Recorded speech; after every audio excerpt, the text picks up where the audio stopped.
but the only flames I'd like to see around here is the winery. Maple. Anytime they have the balls to describe a wine on the label as tasting of maple, run like hell. 15.9. Yay! I know. It's Saturday morning. Can you beat this? A beautiful day, springtime finally here. And the first thing we do in the day is drink. Yeah. Wine. We are real wine guys. There we go. There we go. There is a theme for today. Oh, good. I'm afraid I cannot talk about it.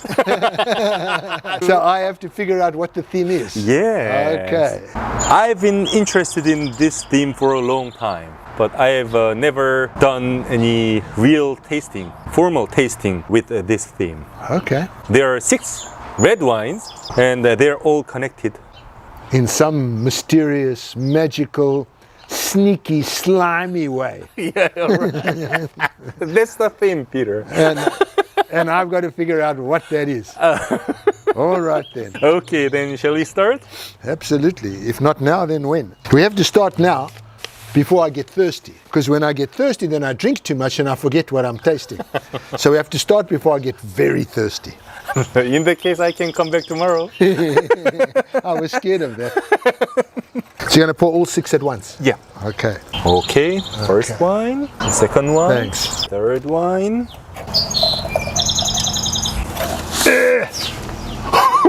What is it, Peter? Number 3? That horrible ersatz oak flavor from cheap wine. Ersatz? Ersatz, not real. Not real. Yeah, you know, chips and staves and essences. And, oh, it's horrible. Okay. We haven't even started to taste them. That's right, but a few more people that I'm going to have to sentence to death. It's a Saturday morning. Oh, okay. Very fresh morning. Yeah. You don't even want to give me your glasses, right?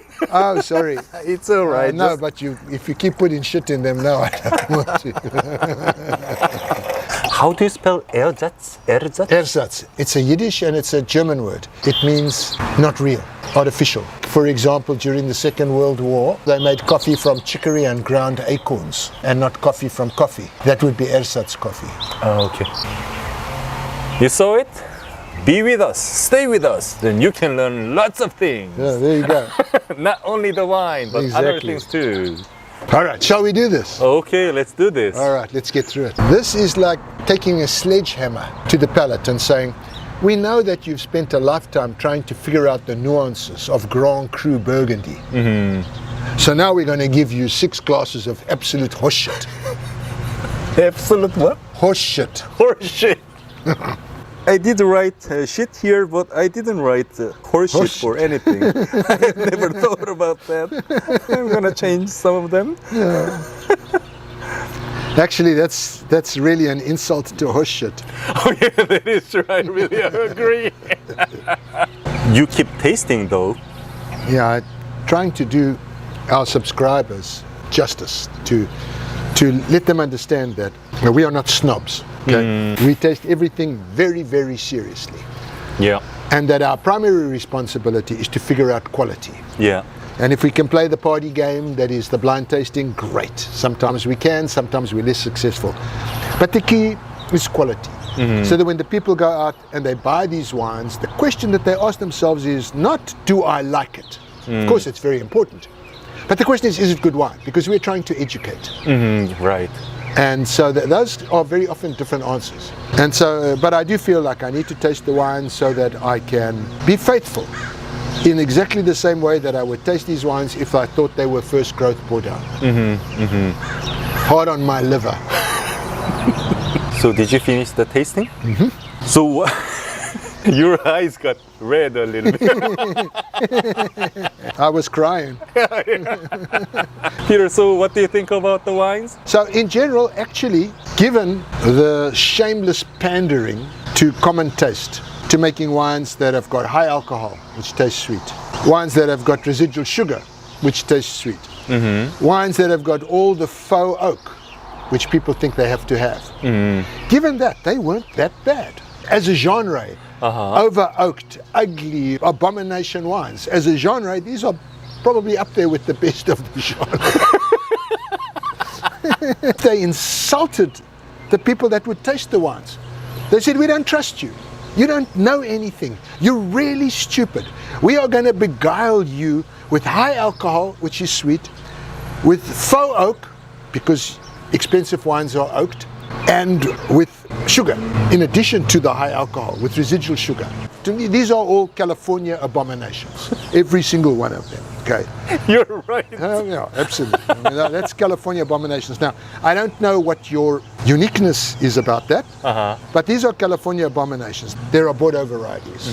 They might have labeled it Cabernet. What they were trying to do was to provide a very, very drinkable wine that the consumers would love because of high alcohol and sweetness and oak and all the rest of it, at $10, around $10 or less. So, what is those two wines that you thought the best? I thought the best wine of the flight was number one. Number one. Yeah. It does not have all the other problems. It doesn't have the ersatz oak. My best wine was number two. Number two is my second best wine. Oh, okay. Very, very close to number one. In some ways more serious because it didn't have the sweetness, but a little short. Yeah, very short. Very the finish short. is very short. Yeah. But at least there is fruitiness. There's real fruit. And then the others, oh my goodness. This was my worst wine, number three. Number three? I agree, Peter. My worst agree wine. with you, Peter. Shameless pandering, I called it. Death sentence for the winemaker. Only one time of death sentence or multiple times? And a terrible score. People will love it, is what upsets me about this wine. Number four, pretty much the same. Yeah, pretty much the same. Except that this one has got some mineraliness to it. You're spoiling my Saturday. So for number three, I gave minus 100 points. And for number four, I gave minus 90 points. Okay, I agree with you that number four was better than number three. Yeah. Number five, at least we didn't have the ersatz oak. No, no. But again, it was recipe winemaking. Sweet entry, almost decent underlying material. It's a winemaker who's got a little bit of a conscience. Just a little bit of conscience. A touch of conscience, right? You can't even see between the fingers, but that much conscience. That was my third best wine. For me too. For me too, Peter. Then number six, Yeah. just the same problem again. For me, number six was slightly better than number three and number four. And I agree with you. So the theme is that all these wines got matured in special type of barrels. Bourbon barrels. Bourbon barrels, okay. That I didn't pick up, but I can tell you that oakiness, that ersatz oakiness that we picked up on those wines comes from oak essences. It does not come from those bourbon barrels. No, no. Because those bourbon barrels, They're dead. yeah, they're dead. The reason they use them is they get them for nothing and the name sounds good. It's even more of a pandering to our poor audience out there. You are so blessed that Jay and I are trying to guide you away from this. Okay, then let's see. So number one, the Ménage à Trois, aged only 3 months in bourbon barrels. Yeah, right. Cabernet Sauvignon, California, 2018. It's $12. Okay, so far so good. So far, so good. That's the first wine, Peter. And wine number two, the Layer Cake. Bourbon barrel aged Cabernet Sauvignon, California, 2018 as well. It's aged for 3 months as well in bourbon barrels. It's $15.5. Do you know what I can buy for $15? Do you know I can buy great Muscadet for $15? Yeah, I know. I can buy spectacular wine from Rueda, Verdejo and Sauvignon Blanc for $15. I can buy South African Sauvignon Blanc that scores 90 points for $15. I know. Should be ashamed of yourselves. Jesus Christ. Okay. Peter, they are better wines. Those were the good ones. Oh, and by the way, those were the good ones. Terrible. Okay, then number three, the worst wine of the worst. The worst one of the worst, yeah. So number three, Please pay attention to it, Peter. I'm paying attention. Don't play with the dogs. Robert Mondavi. That is amazing. Private selection. Goes to show you, huh? Cabernet Sauvignon, Monterey County, 2018. That's a shock. Price. The price, $12. Say no more. Right. Don't do it! Is what I'm telling you. It's the devil. Yeah, okay? it's the devil. It's the devil. Listen to us. We'll keep you pure. I still have that sweet, woody taste in my palate. Time will fix him. But the shock to his senses and his sensibility and his sensitivity and his 20 to 25 years plus of serious wine training, that is in jeopardy now. Yeah, I'm in jeopardy now. Yeah. You need to go on a sabbatical now. You need to go to a spa, some kind of treatment. Is that the reason why you turned on your spa? It's activated. All I can say after this tasting is we've earned the right to a real glass of wine. That is true. Okay, number 4. Okay, number 4. Yeah. Apothic Apothic Inferno. We know what Apothic is like. Inferno, aged in whiskey barrels for 60 days. This is not aged in bourbon barrel. Well, bourbon's a kind of whiskey. Oh yeah, that is true. Bold, dark fruit, maple and spice. Red blend, 2018. And what's in the blend? Not that anybody cares. 15% of alcohol. I care about that. 15.9 actually. 15.9! Yay! They won! Wine is supposed to be 13% of alcohol to keep it in balance. Just so you know. Maple. Anytime they have the balls to describe a wine on the label as tasting of maple, run like hell! This is exactly the reason why our viewers love you to taste bad wines, Peter. That is unbelievable. Yeah, this is really unbelievable. A red blend emerges from the flames of a time-honored craft. I don't want to incite violence, but the only flames I'd like to see around here is the winery. Inferno, right? Inferno. May they consume the conceivers of this idea, or at least hold their feet to the Inferno, so that they get religion. Let's go to Vinitaly and... As soon as possible. Yeah. I can't do this anymore. We need to do some real wine. We haven't done this for a long time. When you do something like this, it doesn't matter how long ago you did it, it's too soon.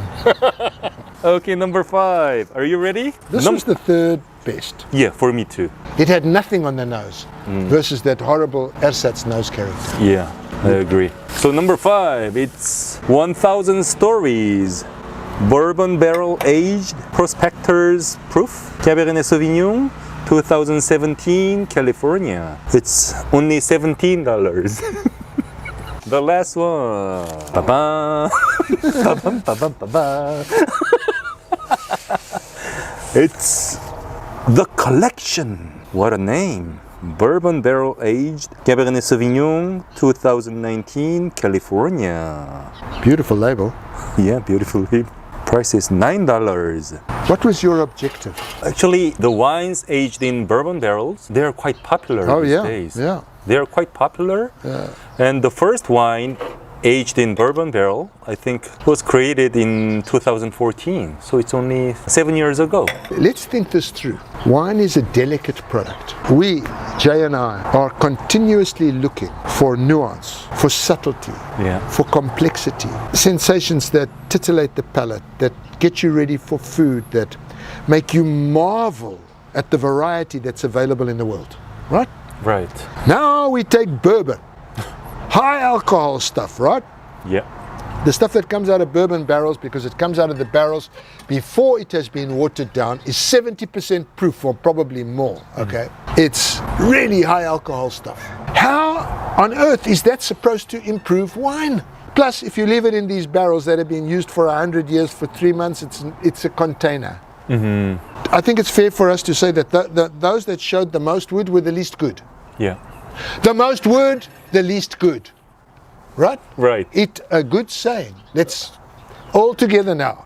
The most good? Good, the The least least good. The idea behind the bourbon barrels is just for show, marketing gimmick. And in fact, the oakiness comes from pouring in oak essences. I rather suspect, I don't know, that the latter is true. Because otherwise, if all of these came from bourbon barrels, why do some have this ersatz over oak taste and others not have it at all? As you saw, the wines were very easy to identify. Cheap California crap. Except some of them just weren't cheap enough. The most expensive one is $17, 1,000 stories. That was only the third best. Yeah. Yeah. And the second best for you, and And the best for you was layer cake. yeah, it's 15.5. And my best was Ménage à Trois. Yeah, that was my second best, and it was $12. Yeah. So between those two, I mean, otherwise Jay and I had everything the same. So there's your quality check. Tasted blind. You guys do not have to be subjected to my rants, but if it's been of any help to you, good, because it was of no fucking help to me.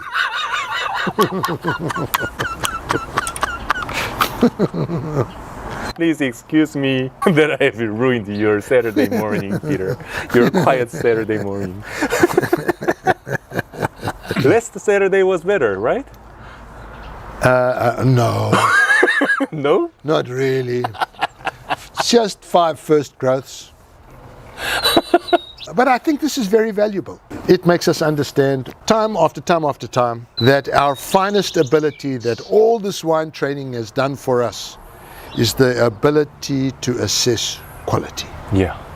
Yeah, I've been always interested in how they would taste like. And now I got the answer. I'm not gonna do this again. I wish I could believe him. I wish I could believe him. But you know, you're gonna have them with Oh, I have no doubt. with hamburgers. So we're gonna invite Josh, your son, My son. yeah, to enjoy the wines and the burgers. Oh my god, this is a mukbang video. Oh, you know it. American girls, if they say I'm not hungry, that means I want french fries. What are you talking about? 이럴 땐 이 와인 네이버 밴드로 놀러 오시면 와인을 잘 몰라도 편하고 싸게 사실 수 있도록 제가 많이 도와드립니다. 다들 만족하시고 좋아하시더라고요.